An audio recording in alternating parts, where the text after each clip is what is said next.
CEAP, Centro Espírita Altivo Panfiro. Uma casa de amor. Boa tarde. Jesus abençoe a nossa tarde de estudos. Boa tarde aos nossos internautas. Vamos estudar hoje o livro Recordações da Mediunidade, da Dona Ivone do Amaral Pereira. Vamos ler o Evangelho, capítulo 28, item 62, a coletânea de prece. Pelas pessoas a quem tivemos afeição.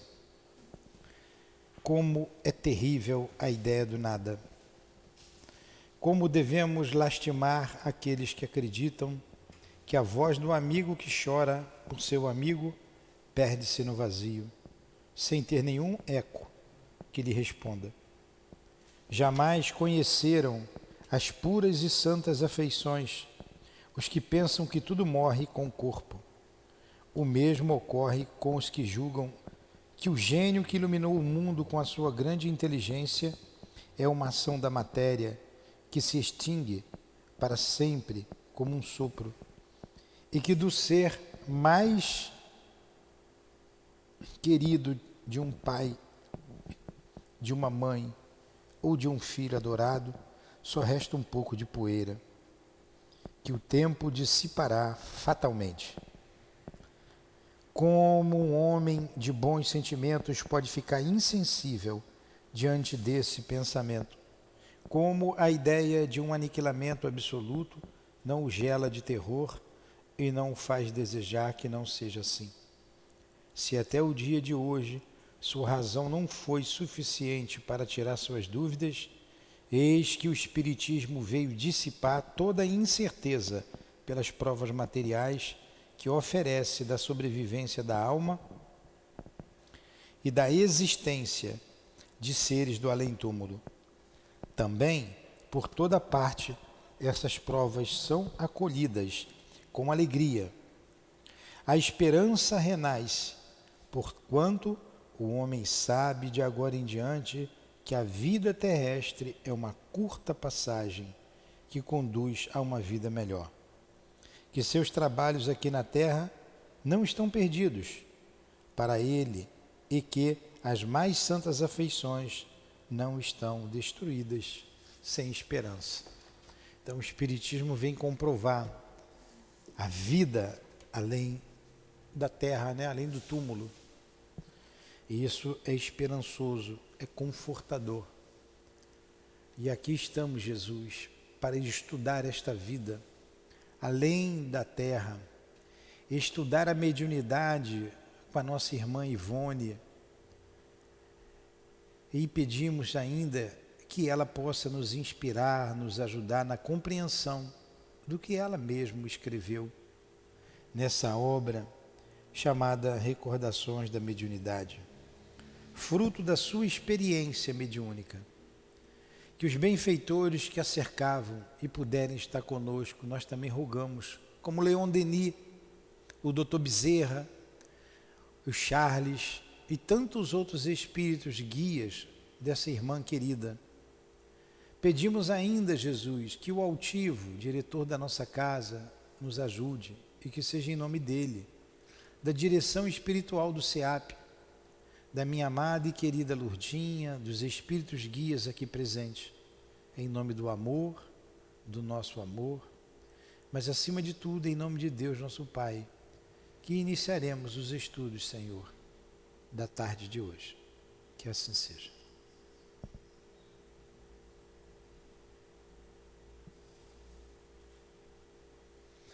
Então, muito bem. Nós estudamos com bastante calma, fomos e voltamos a respeito da letargia e da catalepsia, né? Quem explicou foi o doutor Bezerra de Menezes, doutor Bezerra, que trouxe as anotações aqui.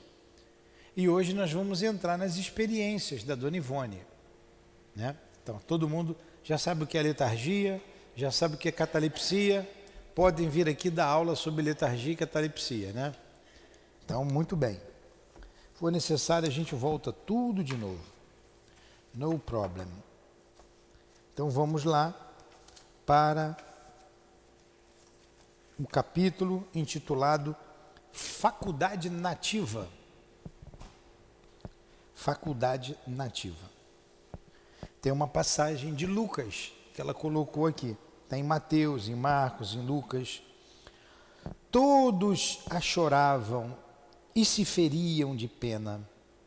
Jesus, porém, lhes disse: não choreis, que a menina não está morta, mas dorme. É a Talita, né? Ele fala, Talita cum, Talita, levanta. Então Jesus, tomando-lhe a mão, disse em alta voz, Talita cum, quer dizer, menina, desperta. Então a sua alma tornou ao corpo e ela se levantou logo. E Jesus mandou que lhe dessem de comer. O mestre era o mestre, né? O mestre era o mestre. Então ele já sabia, a menina não morreu. Ela está no estado letárgico. Assim como aconteceu com o filho da viúva de Naim, com a filha de Jairo, e o caso clássico, que é o Lázaro, que já cheirava mal. Então, essa belíssima passagem. Vamos ver aqui. Poxa,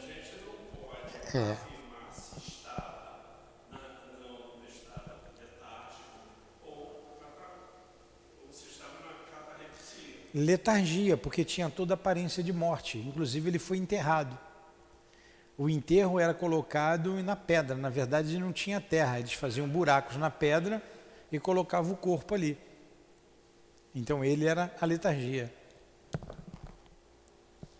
Na letargia, outra passagem aqui, agora do Livro dos Espíritos, a 4:23, que fala justamente sobre letargia.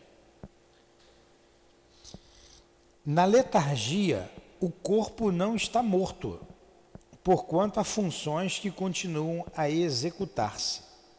Sua vitalidade se encontra em estado latente, como na crisálida, porém não aniquilada. Ora, enquanto o corpo vive, o espírito se lhe acha ligado. Está na questão 423. E depois dessa questão que vem aquela observação que ela colocou na primeira parte que a gente estudou, nas semanas, 3, 4 semanas seguidas. Não é? Então vamos lá. Tudo bem até aí? Question? No question? Fala no microfone. Você se referiu ao Lázaro. Lázaro, aquele, já estava lá dentro da caverna. Mas a menina não. Mas a catalepsia, você sabe que a pessoa não morreu. Porque a paralisia é feita por parte do corpo. A catalepsia não, ela é geral. Então não dá para confundir letargia com catalepsia. Mas quem está em estado cataléptico não é confundido com a morte, só a letargia. Tá? Não é confundido. Então vamos lá. Em um livro, quando nós vimos bem semana passada, a diferença é que na letargia total tem toda a aparência de morte, né? Como ele disse aqui, a sua vitalidade encontra-se em estado latente. Não morreu, está muito pequeno, o médico não percebe. Na catalepsia você não confunde com a morte. Tá? Que é diferente de epilepsia, né? Não confundam. Ataque epilético é outra coisa. A epilepsia é outra coisa. Vamos lá. Em um livro de memórias que nossos dirigentes espirituais nos aconselharam escrever, existem as seguintes páginas que dali extraímos para o presente volume, oferecendo-as à meditação do leitor, pois jamais devemos desprezar fatos autênticos que atestam a verdade espírita. Escrevemo-las num grande desabafo, pois tantos foram os fatos espíritas que desde a infância rodearam a nossa vida, que em verdade nossa consciência se acusaria se os retivéssemos somente para deleite das nossas recordações. Eis as aludidas páginas. Ela vai começar a falar da experiência dela. Por quê? Desde a infância. Aliás, desde o mês de nascida ela começou, né? Vamos ver lá. E olha que médio. Não queria guardar só para mim. Quero passar, porque é verídico, vocês analisarem, vocês estudarem. E sempre baseado na doutrina espírita. Todo estudo dela tem uma passagem do Livro dos Espíritos ou do Evangelho. Creio, diz a nossa Ivone, que nasci médium, já desenvolvido. É o que a gente chama de o médium, médium feito, né? Pois jamais me dei ao trabalho de procurar desenvolver faculdades mediúnicas. Algumas faculdades se apresentaram ainda em minha primeira infância. A vidência, a audição e o próprio desdobramento em corpo astral, com um curioso fenômeno da morte aparente. O que é a morte aparente? A letargia. Creio mesmo, e o leitor ajuizará, que o primeiro grande fenômeno mediúnico ocorrido comigo se verificou quando eu estava apenas com 29 dias de existência. Um mesinho, né? Durante 6 horas consecutivas, permaneci com rigidez cadavérica, o corpo arroxeado, a fisionomia abatida e macilenta. Hã? Pulei o parágrafo? Queria ver só se vocês estavam prestando atenção. Vou voltar lá. Tendo vindo ao mundo na noite de Natal de 24 de dezembro a 23 de janeiro, durante um súbito acesso de tosse, em que sobreveio sufocação, fiquei como morta. Tudo indica que, em existência pretérita, eu morrera afogada por suicídio. E a gente sabe que foi assim. Ela se jogou no Tejo, né? Tem aquele livro dela, Leila, a filha de Charles. Vocês leram? Belíssimo romance. Não foi ela que escreveu. A autora, ela diz lá que o Dr. Bezerra não deixou ela escrever, porque ela já tinha se exposto muito, que não precisava. Aí depois que ela desencarnou, uma médica escreveu, Leila, filha de Charles. É quando ela se joga no Tejo, lá em Portugal. Fala. Seria possível afirmar, então, que o processo de letargia e catalepsia são reminiscências de pessoas que cometeram suicídio? Não necessariamente. Não. O suicídio pode desenvolver isso. Como desenvolveu nela, ela veio de suicídios consecutivos. Nas aulas passadas, a gente estudou bem isso. O Dr. Bezerra de Menezes diz que todos nós temos em germe a letargia, que todo mundo tem em germe. Em alguns isso é desenvolvido e é um fenômeno que a ciência não explica ainda, mas não explica porque não é um fenômeno físico, é um fenômeno anímico da alma. Que quando você tem grandes choques, grandes emoções, eu chamei de choque anímico, você desenvolve a letargia, tá? Mas não é só o suicida. Então ela está dizendo que tudo indica que ela é suicida porque ela ficou sufocada, tossindo, com 29 dias. É por causa disso, não por causa da letargia. Aí isso desencadeou o processo letárgico, tá? Vamos ver aqui. Vamos lá, vou ler de novo. Tendo vindo ao mundo na noite de Natal, 24 de dezembro, então a gente sabe que ela nasceu no dia 24 de dezembro de 1900. Morreu em 1983. A 23 de janeiro, durante um súbito acesso de tosse, em que sobreveio sufocação, fiquei como morta. Tudo indica que em existência pretérita eu morrera afogada por suicídio, E aquela sufocação no primeiro mês do meu nascimento nada mais seria que um dos muitos complexos que acompanham o espírito suicida, mesmo quando reencarnado. Reminiscências mentais e vibratórias que o traumatizam por períodos longos, comumente. Entendeu agora? Então o acesso de tosse e a sufocação, ela foi dada como morta, foi em consequência do suicídio. Ela acha que foi, mas foi mesmo. Tudo indica que eu morri afogada e nós sabemos que foi. Tá? Isso aí é que desencadeou a letargia. Durante 6 horas consecutivas permaneci com rigidez cadavérica, o corpo arroxeado, a fisionomia abatida e macilenta do cadáver, os olhos aprofundados, o nariz afilado, a boca cerrada e o queixo endurecido. Características da letargia. É como um defunto mesmo. Olha assim, morreu. Enregelada, sem respiração, sem pulso. Quer dizer, a respiração é tão ínfima, diminui tanto o batimento cardíaco que a pessoa dá como morta. O único médico da localidade, pequena cidade do sul do estado do Rio de Janeiro, hoje denominada Rio das Flores, mas então chamada Santa Teresa de Valença. O único médico e o farmacêutico, examinando-me, constataram a morte súbita por sufocação. A falta de outra causa-morte mais lógica.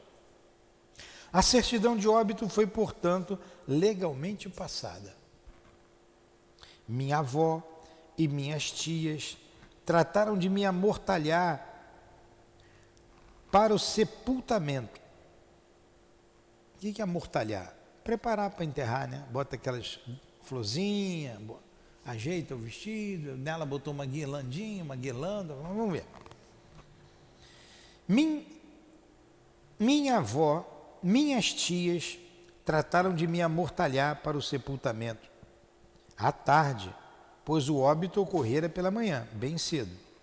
Eu era recém-chegada na família e por isso, ao que parece, minha morte não abalava o sentimento de ninguém, pois havendo ao todo 28 pessoas na residência rural de minha avó materna, onde nasci, porquanto a família se havia reunido para as comemorações do Natal e do Ano Novo. Ninguém demonstrava pesar pelo acontecimento. Muito ao contrário do que passara na residência do fariseu Jairo, há quase 2000 anos. Então, a filha de Jairo, todo mundo ficou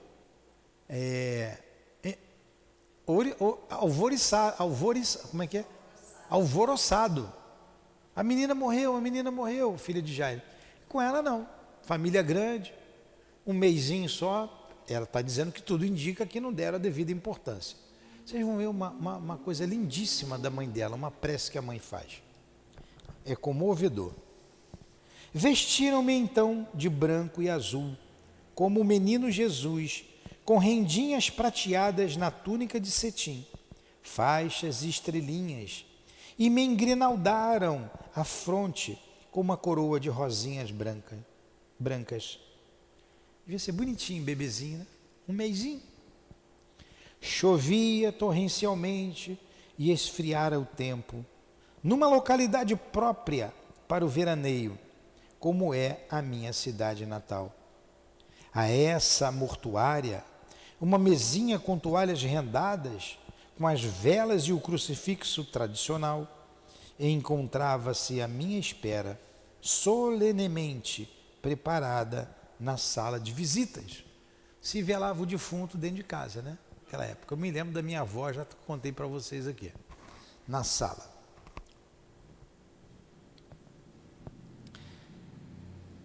Nem minha mãe chorava. A essa mortuária, uma mesinha com toalhas rendadas, com as velas e o crucifixo tradicional, encontrava-se à minha espera, solenemente preparada na sala de visitas. Nem minha mãe chorava. Esta, porém, não chorava porque não acreditava na minha morte. Opunha-se terminantemente que me expusessem na sala e encomendassem o caixão mortuário. Ó, intuição de mãe, né?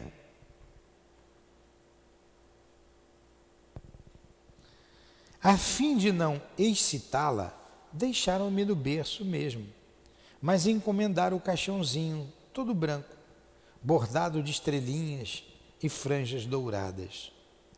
Minha mãe, então, quando havia já 6 horas que eu me encontrava naquele estado insólito, conservando-se ainda católica romana, porque aquele tempo, e vendo que se aproximava a hora do enterro, retirou-se para um aposento solitário da casa.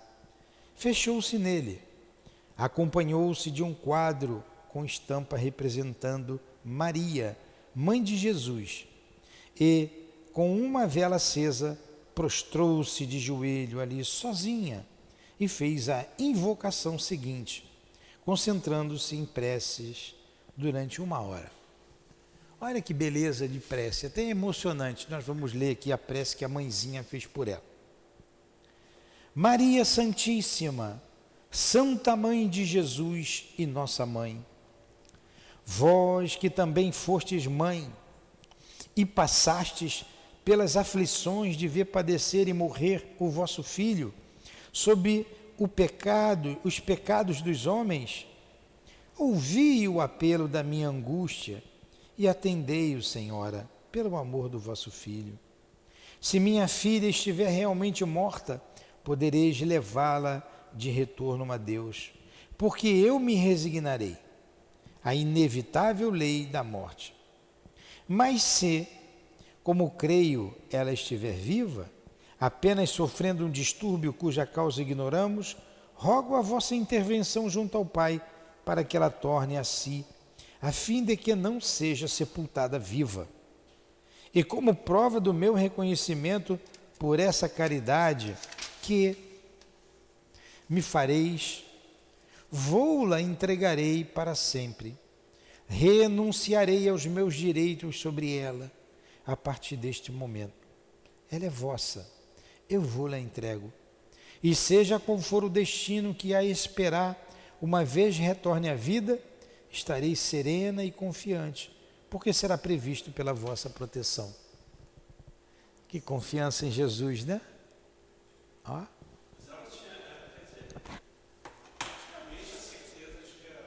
Intuição de mãe, né? Intuição de mãe. E ela ora a Maria, né? Como faziam os católicos. E a gente sabe que é Maria que é a responsável pelos irmãos suicidas na colônia que leva o seu nome. Comovedora a prece, né? Comovedora.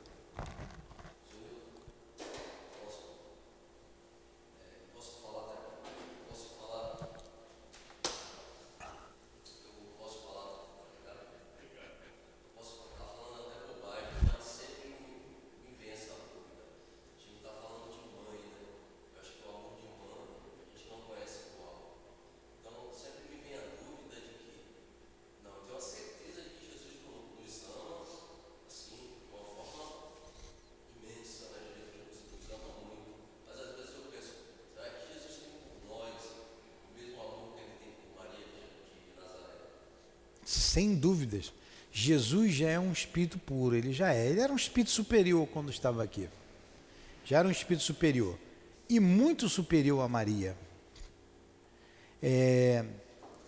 A própria Maria, a própria mãe dele, não entendia o que o filho, a missão do filho, ela não compreendia, nem ela, nem os outros filhos dela, os irmãos de Jesus, não compreendia. Tem uma passagem, inclusive, em que ele está conversando com um grupo de pessoas e dizem assim, numa casa, e alguém diz para ele assim, ó, tua mãe e teus irmãos estão lá fora te esperando. E ele continua na passagem dizendo, ela foi lá com os irmãos porque ela dizia, e eles diziam que Jesus tinha perdido o juízo. Aí Jesus diz assim, quem é minha mãe, quem são meus irmãos? Aqui está minha mãe e meus irmãos. Todo aquele que faz a vontade do meu Pai, esse sim é minha mãe e meu irmão. É dessa grande lição. Então a gente vê a superioridade do Cristo. Não que ela fosse um espírito qualquer, para receber no ventre um espírito como Jesus, não é qualquer espírito.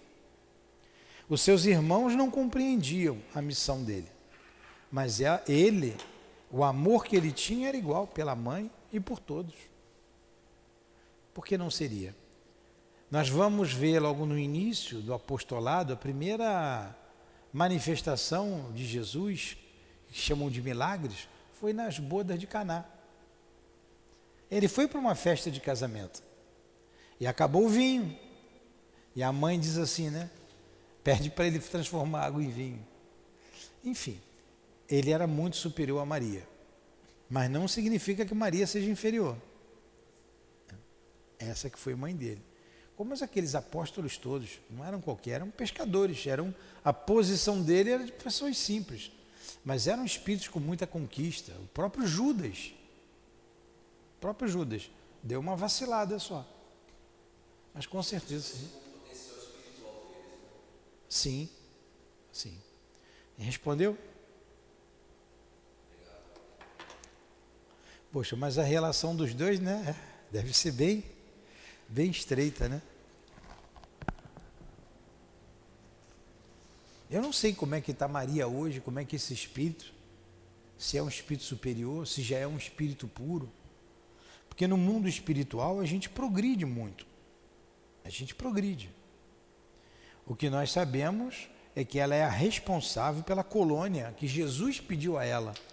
Você com seu amor de mãe, então ela ama, sabe amar. Queria que você recebesse esses corações tão sofridos, os corações mais sofridos da terra, que são os suicidas.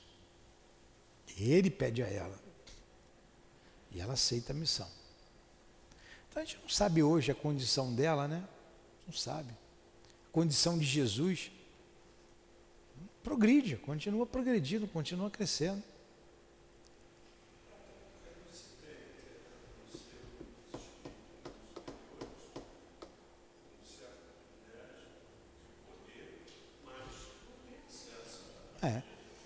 Quando você vê a análise que Kardec faz de um espírito superior, é uma coisa mínima que difere de um espírito puro.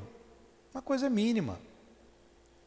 E ali Kardec mostra Jesus como espírito superior. É só olhar direito, é só ler direito.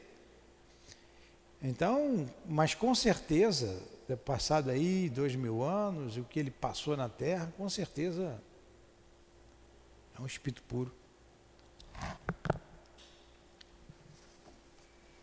Então vamos lá. Muitas vezes, durante a minha infância, minha mãe narrava-me esse episódio da nossa vida, por entre sorrisos de satisfação, repetindo 100 vezes a prece que aí fica, por ela inventada no momento, acrescentando-a do Pai Nosso e da Ave Maria. E igualmente entre sorrisos era que eu a ouvia dizer, tornando-me então muito eufórica por isso mesmo. Eu nada mais tenho com você, você pertence a Maria, mãe de Jesus. Que bonitinho, né? Que bonito. Entre mentes, ao se retirar do aposento, onde se dera a comunhão com o alto, minha mãe abeirou-se do meu insignificante fardo carnal, que continuava imerso em catalepsia, e tocou-o carinhosamente com as mãos, repetidas vezes, como se transmitisse energias novas por meio de um passe. Então um grito estridente, como de susto, de angústia, acompanhado de choro inconsolável de criança, surpreendeu as pessoas presentes. Minha mãe, provável veículo dos favores caritativos de Maria de Nazaré, levantou-me do berço e despiu-me a mortalha, verificando que a grinalda de rosinhas me ferira a cabeça. As velas que deveriam iluminar o meu cadáver foram retiradas e apagadas. A essa foi destituída das solenes toalhas rendadas. O crucifixo retornou ao oratório da minha avó, e a casa funerária recebera de volta um caixão de anjinho, porque eu revivera para os testemunhos que, de direito, fossem por mim provados, como espírito revel que fora no passado, e revivera sob o doce influxo material de Maria, mãe de Jesus. O que vocês acharam? Eu fico imaginando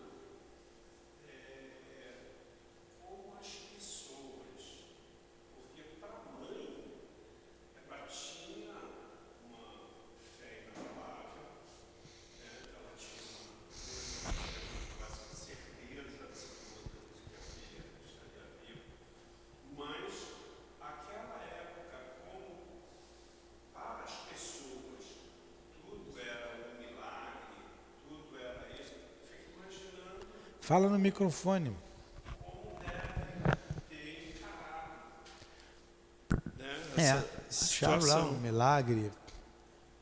E a mãe ficou exultante, como ela contava sempre, né? Sim, mas e aí pergunta, quem teria feito o milagre? Em nome de quem? Porque geralmente procura-se dar a alguém, né, a responsabilidade desse milagre, como é o padre. A não Maria, sei o quê. devem ter dito que foi Maria. Mas os bons espíritos utilizaram a mãe como veículo, porque o que ela precisava era de fluido animalizado. E com o fluido que ela recebeu, assim fez Jesus. Com Talita, assim fez Jesus com o Lázaro, Com Lázaro. a filha de Jairo. Mesmo que a gente esteja ali naquele momento de agonia, de prece, né, pedindo a Deus, os espíritos estão lá também, né? Estão ali. E usou a mãe como veículo.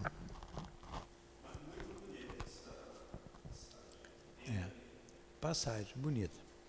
Recordando agora nestas páginas esse patético episódio de minha presente existência, quer dizer, um patético episódio, uma comoção emocional, né?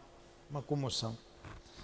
A mim narrado tantas vezes pelos meus familiares, nele prefiro compreender também um símbolo a par do fenômeno psíquico. Ingressando na vida terrena para uma encarnação expiatória, eu deveria, com efeito, morrer para mim mesmo. Um símbolo que ela encontrou, né? Nessa situação. Ela morrer para ela mesma, renunciando ao mundo e às suas atrações, para ressuscitar o meu espírito morto no pecado, por meio do respeito às leis de Deus e do cumprimento do dever, outrora vilipendiado pelo meu livre arbítrio. Não obstante, que seria o fato acima exposto, se não a faculdade que comigo viera de outras etapas antigas, o próprio fenômeno mediúnico que ocorre ainda hoje, quando às vezes espontaneamente advém transes idênticos ao acima narrado, enquanto em espírito eu me vejo acompanhado dos instrutores espirituais, para com eles socorrer sofredores da terra e do espaço, ou assistir sob seus influxos vibratórios mentais aos dramas do mundo invisível, que mais tarde são descritos em romances ou historietas. Entenderam? Não seria o início da leitura, quando ela se refere à situação de ser patético, não seria uma rebeldia dela ao estar narrando? Porque Não é. O que significa essa comoção patética? É como a gente disse aqui, é uma comoção emocional, uma comoção. Provocou toda uma comoção em todos. Para eles, com certeza, ela não fala aqui, mas para eles foi um milagre do Natal. Com certeza, não há rebeldia, ela está narrando o que aconteceu. E depois, posteriormente, isso aconteceu várias vezes. E ela saía do corpo e ia com os espíritos trabalhar, com os guias dela. Agora uma coisa, não aconteceu no Natal.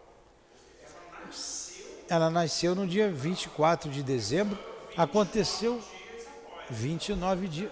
Isso, 29 dias depois. Mas a família naquela época se juntava, não juntava Natal, Ano Novo e até... Eu me lembro, na casa da minha avó...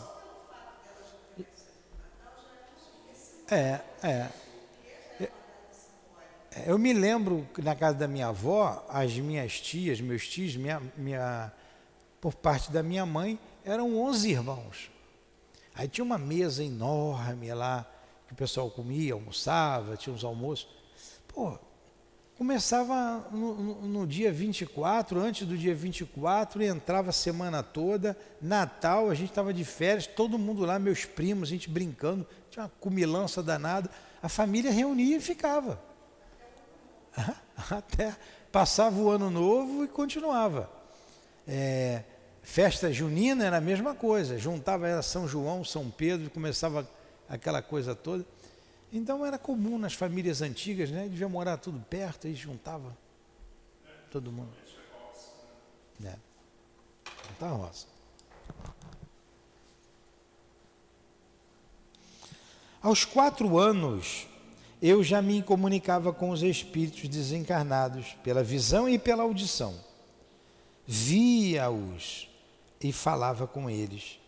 Eu os supunha seres humanos, uma vez que os percebia com essa aparência, e me pareciam todos muito concretos, trajados como qualquer homem e mulher, quaisquer homens e mulheres. Ao meu entender, de então, eram pessoas da família, e por isso talvez jamais me surpreendi com a presença deles. Sabia, meu pai não era morto, roupa normal, para era da família. Uma dessas personagens era-me particularmente afeiçoada. Eu a reconhecia como pai e a proclamava como tal a todos da casa, a todos os de casa, com naturalidade, julgando-a realmente meu pai e amando-a profundamente. Mais tarde, esse espírito tornou-me meu assistente ostensivo, auxiliando-me poderosamente a vitória nas provações e tornando-se orientador dos trabalhos por mim realizados como espírito e médium. Tratava-se do espírito Charles, já conhecido do leitor por meio de 2 obras por ele ditadas à minha psicografia, Amor e Ódio e Nas Voragens do Pecado. 2 belíssimas obras. Então Charles tinha sido o pai dela na existência passada que ela se suicidou. E já tinha sido também o pai dela numa outra existência em que ela se suicidou também. Lá na época da noite de São Bartolomeu. Vocês deveriam conhecer sobre a noite de São Bartolomeu, hein? Tem um livro ali muito bom, chamado A Noite de São Bartolomeu. A matança dos católicos sobre os protestantes. Os huguenotes, como eles chamavam. Então, a triste noite de São Bartolomeu. Muitos de nós somos egressos de lá, hein? Então,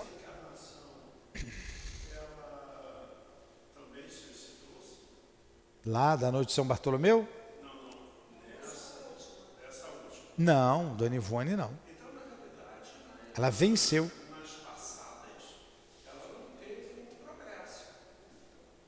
Na...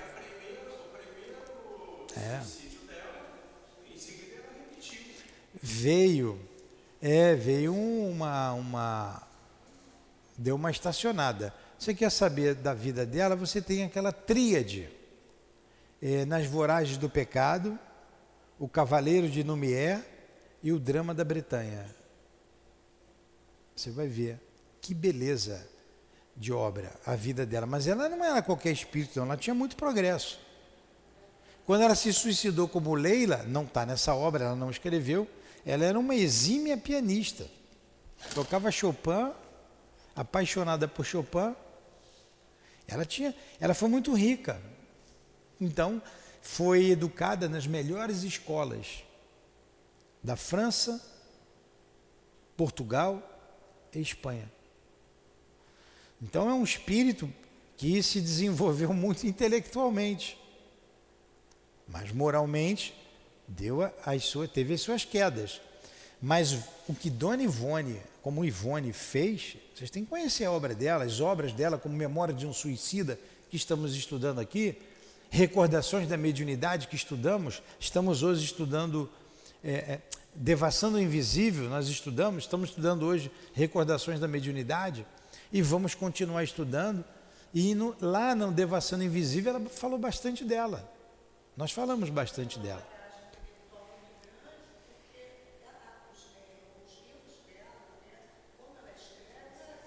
Não, ela é dotada de uma faculdade única. É. O Divaldo Franco confessa também que pelo menos umas 2 vezes ele cometeu suicídio. Né? É isso aí.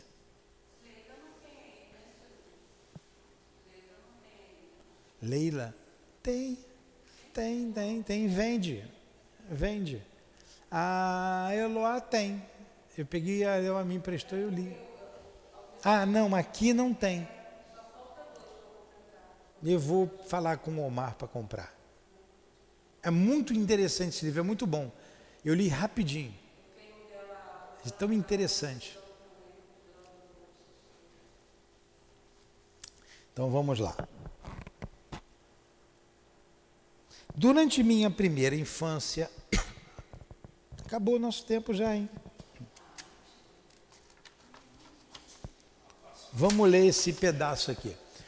Durante minha primeira infância, esse espírito, que é o Charles, né, falava-me muitas vezes usando de autoridade e energia, assim como a entidade Roberto, também em entrevista pelo leitor no volume Drama da Obsessão, de Adolfo Bezerra de Menezes, e Memória de um Suicida, como sendo o médico espanhol Roberto de Canalejas, e que teria existido na Espanha pelos meados do século XIX. Roberto de Canalejas era o esposo dela. Ele era médico. E o Charles também era médico, era amigo do pai dele, amigo do Roberto. Roberto se casou com ela. Teve uma filha com ela. E quando ela abandona o lar, ela acha que aquilo é muito monótono para ela, ela vai correr o mundo, vai para a Europa, sai numa turnê de piano. Aí se arrepende, mas... Ele se arrepende, quando volta, o marido estava morto, a filha estava morta, porque ele se contaminou pesquisando sobre a doença, que dá o bacilo de Koch, a tuberculose. Ele se descuidou, foi contaminado, contaminou a filha, os dois morreram de tuberculose.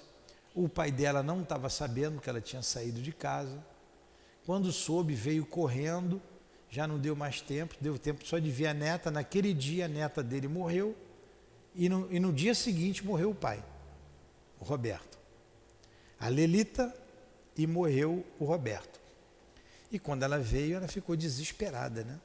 Desesperada, se arrependeu desesperada. A mãe falou umas bobagens lá para ela, tem que ler a obra lá. Ela então resolveu se suicidar.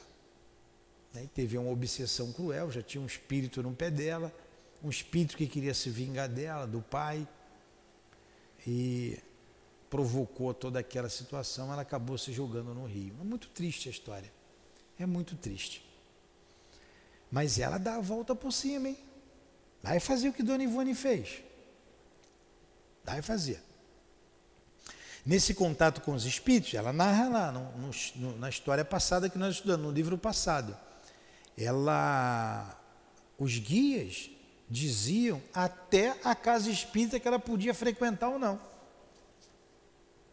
Ela não era ligada à casa espírita nenhuma, por causa da falta de disciplina e da desorganização das casas. Ela fala isso. Falta de disciplina. Aqui ela pode vir, hein? Aqui ela vem, né? E ela, então, os guias diziam para ela, eram guias hindus, e o pai dela eram muito rígidos com ela na disciplina. Até onde ela podia ir, o divertimento, aonde ir, aonde não ir, e eles que diziam para onde ela se dirigir.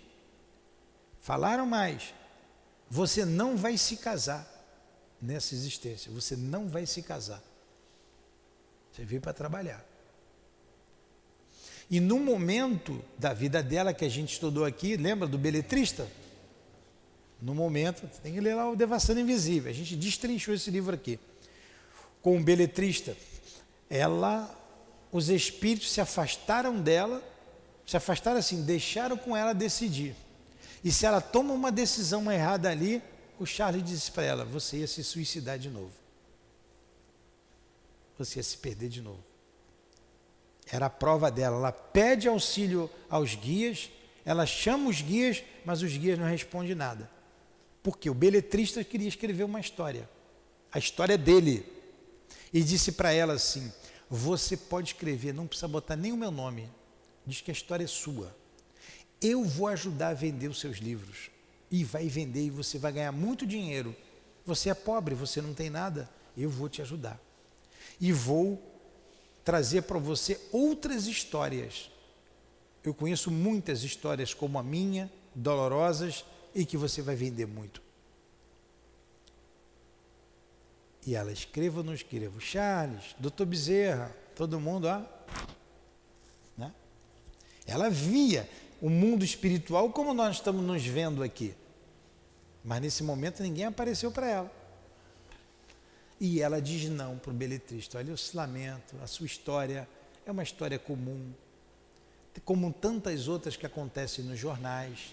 Seria mais como um episódio, como um noticiário, lembra? O beletrista fica muito triste, vai embora, né? É duro com ela, vai embora. E ela diz, eu nunca mais vi o beletrista. Ela fala. E depois, já no final do livro ali, ela o reconhece, ele que assinava como Marx, né? Assinava como médico, que ela tinha falado, você pode me ajudar no receituário, há tantas pessoas doentes, e você pode vir me ajudar a receitar remédio, você é médico, porque o beletrista era um médico. Mas ele fazia isso anonimamente, ela nunca o viu. Só quando ele se despediu, porque ele vinha reencarnar. Ela pergunta o nome dele, né?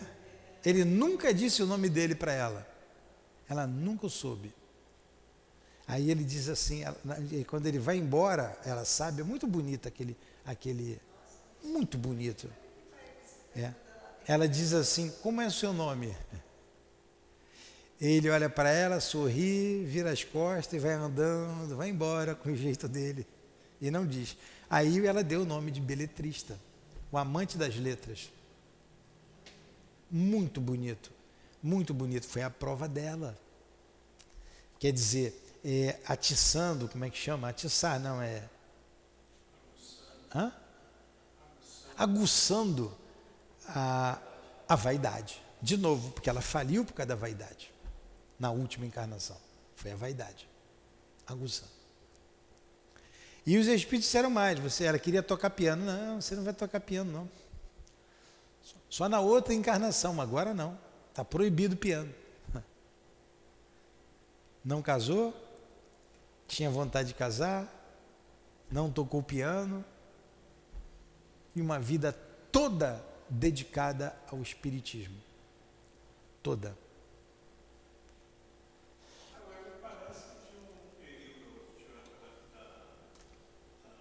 Você não gosta de falar no microfone, né? Me parece que da morte dela, reencarnação, foi um período curto, não? Estou errado? Foi curto. Foi curto. Mas ela sofreu muito. Ela foi para uma região muito infeliz. Ela sofreu todos os tipos de seviciação. Para depois ir para o Vale dos Suicidas e ser resgatada, ajudada pelo Dr. Bezerra. O Dr. Bezerra estava ainda encarnado quando ela se suicida. Não. Estava encarnado ainda. Depois ele desencarna e vai ajudá-la. Ele estava encarnado ainda. Vamos lá, vamos ver se dá para eu ler esse trecho aqui. Durante minha primeira infância, esse espírito falava-me muitas vezes, usando de autoridade e energia, assim como a entidade Roberto de Canalejas, está lá no Memória de um Suicida. Também em entrevista pelo leitor nos volumes Dramas da Obsessão, de Adolfo Bezerra de Menezes e Memória de um Suicida, como sendo o médico espanhol Roberto de Canalejas, e que teria existido na Espanha pelos meados do século XIX. Lembro-me ainda de que muitas vezes, sentada no soalho, a brincar com as bonecas, eu via Roberto numa cadeira que invariavelmente era posta no mesmo local. Ele curvava-se, apoiava os cotovelos nos joelhos e sustentava o rosto com as mãos, numa atitude muito humana, e assim, tristemente, pois era um espírito triste, me falava com doçura e eu respondia. Não sei se tais conversações seriam telepáticas ou verbais, sei apenas que eram reais. Não pude, porém, conservar lembranças do assunto que se tratavam. Aliás, tudo me parecia comum, natural, e como criança que era, certamente não poderia haver preocupação de reter na lembrança o assunto daquelas conversações. Essa entidade era por mim distinguida muito perfeitamente, trajada como os homens do século XIX, mostrando olhos grandes e vivos, muito profundos, cabelos fartos e altos na frente, pequena barba circulando o rosto e terminando suavemente em ponta no queixo, e bigodes relativos espessos. Dir-se-ia pessoa doente, pois trazia faces encovadas e feições abatidas, e mãos descarnadas e muito brancas. Era esse o espírito companheiro de minhas existências passadas, a quem poderosos laços espirituais me ligam, a quem muito feri em idades pretéritas e por quem me submeti a duras provações que me afligiram neste mundo, a esperança de reaver o perdão da lei de Deus pelo mal outrora praticado contra ele próprio. Ela judiou muito desse espírito, mas ele foi um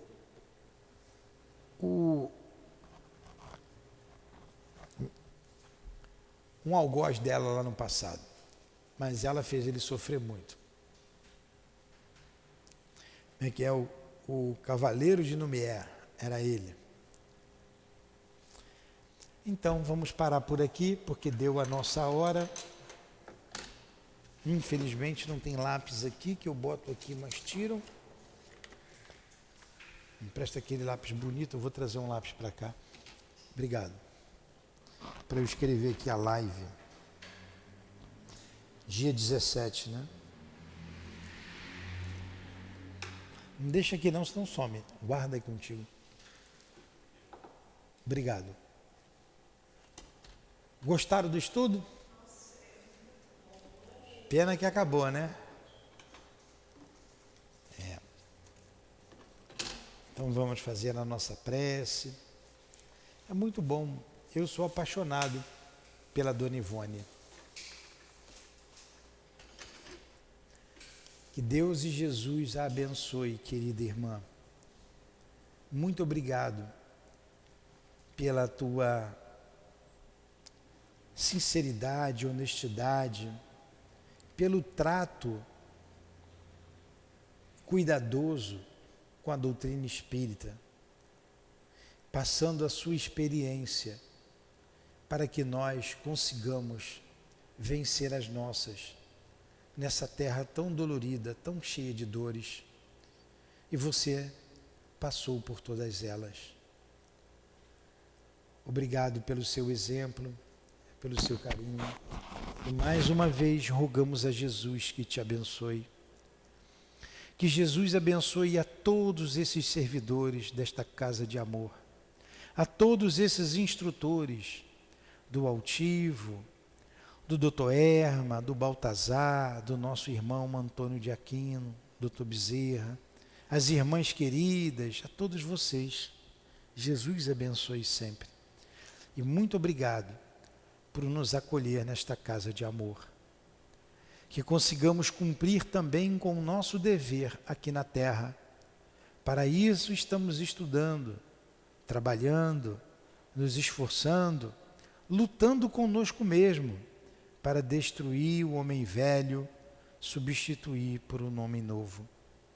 Ajuda-nos a moldar o nosso caráter e a crescer e ter a honradez em nossos corações para receber tão nobres espíritos que vêm a essa casa de amor. Obrigado, muito obrigado por tudo. Fortifica-nos, Senhor, ajuda-nos a caminhar. Então despeça-nos em Teu nome, Jesus. Despeça-nos em nome de Deus, nosso Pai Todo-Poderoso. Despeça-nos em nome desses guias, da Dona Ivônia, do Charles, do Dr. Bezerra, do Altivo, diretor da nossa casa, com a coluna de espíritos que sustenta-nos aqui no SEAP. Despeça-nos em nome do amor, envolvidos no Teu amor, Jesus, envolvidos no amor desses espíritos guias. Em nome do nosso amor, minha querida, encerramos assim os estudos da tarde e noite de hoje. Que assim seja.